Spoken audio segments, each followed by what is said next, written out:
ধৈর্যের পুরস্কার কতটা বিশাল হতে পারে চলুন কোরআনের একটা অসাধারণ আয়াত থেকে এর উত্তর খোঁজা যাক।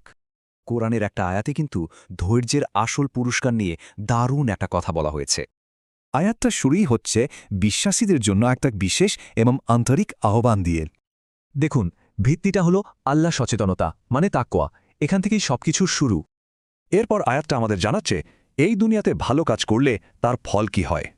মানে যারা ভালো কাজ করে তাদের জন্য এই পৃথিবীতেই কল্যাণ অপেক্ষা করছে। এর পরের মেসেজটা কিন্তু আরও বড়, যা আমাদের জন্য আশা আর সম্ভাবনার দরজা খুলে দেয়। মানে হতাশ হওয়ার কিছু নেই, কারণ আল্লাহর পৃথিবী অনেক বড় আর সুযোগও অফুরান্ত। আর এবার আমরা আসছি আয়াতটার একেবারে ক্লাইম্যাক্সে, মানে মূল বক্তব্যে। আমরা তো দেখলাম ভালো কাজের জন্য এই দুনিয়াতেই মঙ্গল আছে, কিন্তু তাহলে প্রশ্ন হল, যারা ধৈর্য ধরে তাদের জন্য স্পেশাল কি রাখা আছে? আর উত্তরটা হল, ধৈর্যশীলদের পুরস্কার দেওয়া হবে কোনো হিসাব বা পরিমাপ ছাড়াই। এই পরিমাপহীনভাবে শব্দটা খেয়াল করুন, মানে এমন এক পুরস্কার যা আমাদের কল্পনাকেও ছাড়িয়ে যায়। তাহলে পুরো আয়াতটা থেকে মূল শিক্ষাগুলো কি এক নজরে দেখে নেওয়া যাক।